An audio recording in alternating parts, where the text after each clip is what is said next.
This is Culmina Fund. Resist, Persist, and Reimagine. A new era for African women's political power. Welcome to Season 2 of Culmina Fund's podcast, Resist, Persist, and Reimagine. A new era for African women's political power. Welcome back. You are listening to Season 2 of Culmina Fund's podcast, Resist, Persist, and Reimagine, a new era for African women's political power. Today, we are shifting our focus to East Africa to explore the evolving landscape of civic engagement in Kenya. Our guest, Tabitha Oluoch of Siasa Place, specializes in transforming dry, complex government topics into accessible tools that young people can actually use to organize and lead. Tabitha joins us to discuss the systematic barriers Kenyan women face, from being tokenized in coastal communities to navigating unlawful hurdles, like the demand for a male guardian just to obtain a national ID. It's a vital look at how the next generation is reimagining democracy, not as one-day voting event, but as a continuous cycle of accountability and a sustained movement for institutional change. Let's hand it over to Lillian for this insightful conversation. Hi, Tabitha. I'm good. Today, we are joined by Tabitha Oluoch, who is a youth participation champion at Siasa Place Kenya, a youth-led organization committed to promoting the civic engagement, accountability, and inclusive governance in Kenya. Her work focuses on amplifying the voices of young people and women, ensuring they're meaningfully represented in decision-making spaces. Karibu sana, Tabitha. Asante sana. Maybe if you could just introduce yourself in the parts that I've left out. Thank you so much. I think you did a wonderful job introducing me. My name is Tabitha Oluoch. I work at Siasa Place as a youth participation champion. So Siasa Place is a civic tech organization that works with young people, especially women, also from marginalized communities, where we reach them through digital spaces, in spaces where they can be found. So we use the different digital spaces to reach different audiences of the young people, from Facebook to X to TikTok to Instagram, so that we can spread the news of awareness in all these parts. I have also championed a campaign where we are talking about Siasa ID. This is a campaign that aims to improve participation of young people in these political spaces and also democratic processes, and identifying a national ID as a first step to this engagement. Awesome. Maybe if you could just take us down the memory lane. What motivated you to join or be involved in politics and influence your activism journey? So down memory lane, Tabitha has always been a lover of history. So back from school, I used to love history and also just enjoyed listening to news, primetime TV, and also getting insights on the magazines. So one day I was attending a conference, and should I call it really a conference or an engagement, where women were talking about politics, and I was very fascinated to hear that there was a study which was being presented that young people between the age of 18 to 24, actually young women, are the most disenfranchised when it comes to participation in politics. They were talking about this group of women not being involved in politics and also in the democratic processes. And I was so saddened by this study, because these are the age group which gets to live with the decisions made by members of parliament.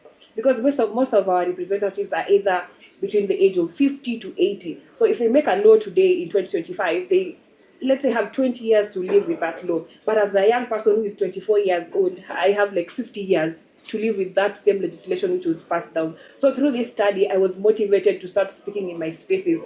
As someone who was already interested in the space, it was not easy for me to break it down in simpler terms to my fellow friends, to the people that I was in school at that point, and even to other people using my social media pages, whereby I try incorporating the broccoli effect, whereby I try to and create civic awareness in a way that is enjoyable and easy to consume by the young people, especially women, who, as per the study, were the most disenfranchised. Great. That is a really interesting fact, the broccoli effect. We'll get back to that.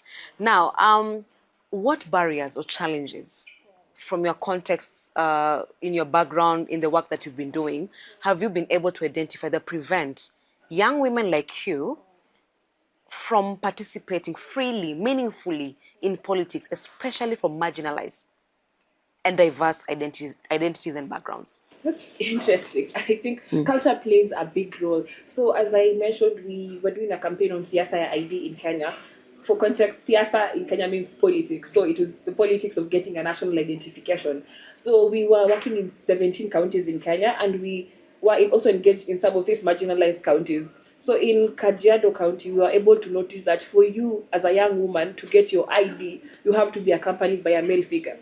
Either your father, your brother, your uncle, just anyone in your family who is a male figure, which is against the law. Because for me, who is not from that county, when I was getting my ID, I didn't have to go with a male figure for me to be able to get an ID. So you see, for such a woman, if I don't have a male figure in my household, then that means that I won't be able to get that ID when I go to register. If I'm not from that county, you'll go to the coastal counties whereby, let's say in terms of participation, the women are just called in when they are supposed to vote, and they are being used as in a tokenistic way. They can't be able to participate, also voice out their concerns when it comes to public participation of bills. They can't voice out their concerns when it comes to things that affect them as women. Or you could hear Chimamanda talking about a room full of men discussing about women's bodies. So that's what happens in those coastal counties.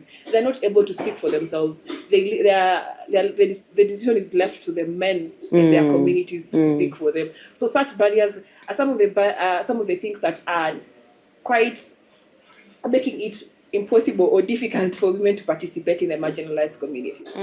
Okay, some really great perspectives right there.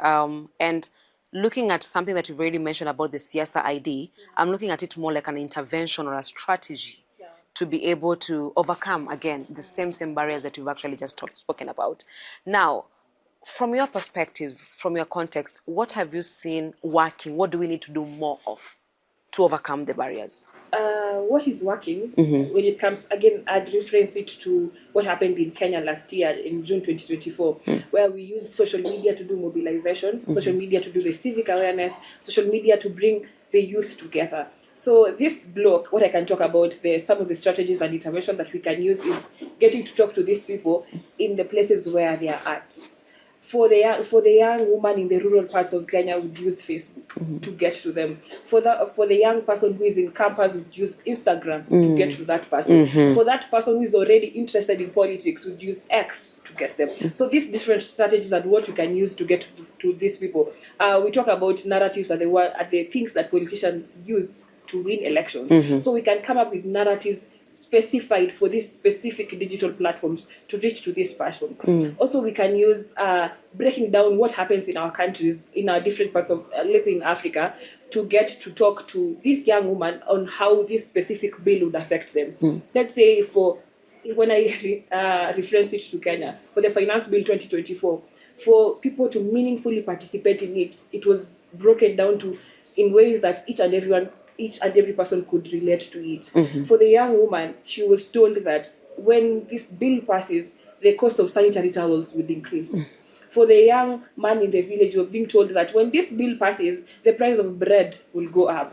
For each and every specific group was told I'd say, it was broken down in a way that they could relate to. Because if you tell, let's say, a person in the rural areas that 16%, the VAT is to 16%, it doesn't make sense to them. They won't understand. Exactly. So breaking it down to a language they understand is one of the strategies that we've used, and that's what I've seen that it's we say contextualizing and localizing, bringing yourself to the level of the community and meeting them at their needs. Correct. Now, and because I'm a firm believer that we need to shun away from the idea of whining about the challenges time and again and pushing that narrative only. But what about the opportunities? What opportunities do you see in the middle of this challenging context? Yeah. The opportunities that I see is young people coming together, especially women standing up for themselves. I think our governments have quite time and again disappointed us to a point that in the midst of these challenging times, we've seen our strength in standing up for one another. We've seen quite a number of times where people have organized and also mobilized funds on, let's say, TikTok to support each other. So for me, the opportunity comes in our ability to mobilize, our ability to stand together in the midst of challenging times and realizing that we only have ourselves. As Desmond Tutu once said, Ubuntu. Exactly. Now, just to wrap or summarize this amazing conversation that we've just had, what does democracy mean to you? And how are you reimagining democracy, either in your place of work, in your community, in your country, in your region, or in the spaces that you walk into? So for me, democracy, for me, it means more than the. I think for the longest we've been talking about democracy as the day of maybe election. So for me, reimagining it is talking about it pre-election, during election, and post-election when it comes to involvement of these people. Because for young women, we've only been used to for the election date because we are the majority when it comes to voting. We are the ones that are being used to mobilize, to go and campaign for these people. But for me, reimagining democracy means that we are part of the process. When a bill is being passed in Parliament, we are able to sit down, analyze the bill, and be part of the public participation and see how these bills affect me as a young person. So being able to participate through the whole cycle of democracy, for me, that's a way that I think it's about reimagining democracy and also being part of the democratic processes. Amazing, amazing. Thank you so much for your time, Tabitha Oluoch. Maybe if you could just state one brief parting shot. What would you tell a young woman somewhere in Sudan, somewhere in Madagascar, somewhere in Syria, somewhere in West Africa, somewhere in the world, who would want to participate actively and meaningfully in politics? What would you tell them?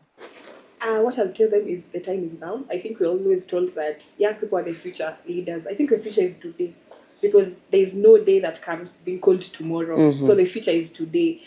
In Kenya, we say, kama si sasa, ni sasa hivi. If it's not now, it's right now. So we have to participate right now. We have to stand up for ourselves right now. We have to stand up because no one is going to speak for us. No one understands the challenges that we go through. It takes us to speak for us. And we say lived experience is also expertise. Thank you so much, and looking forward to meeting you on the next episode. Resist, persist, and reimagine. We've reached the end of our episode. We are thankful to our guest and our host Lilian Boothie for this insightful conversation about the present and future of politics for African women. If you like this episode, please don't hesitate to listen to the full series of Resist, Persist and Reimagine, a new era for African women's political power, available on your favorite audio platform. Don't forget to share and comment on this episode. You can follow Colmena Fund's work on social media on Instagram, Facebook, LinkedIn, Blue Sky, and YouTube. Until next time, resist, persist, and reimagine. A new era for African women's political power.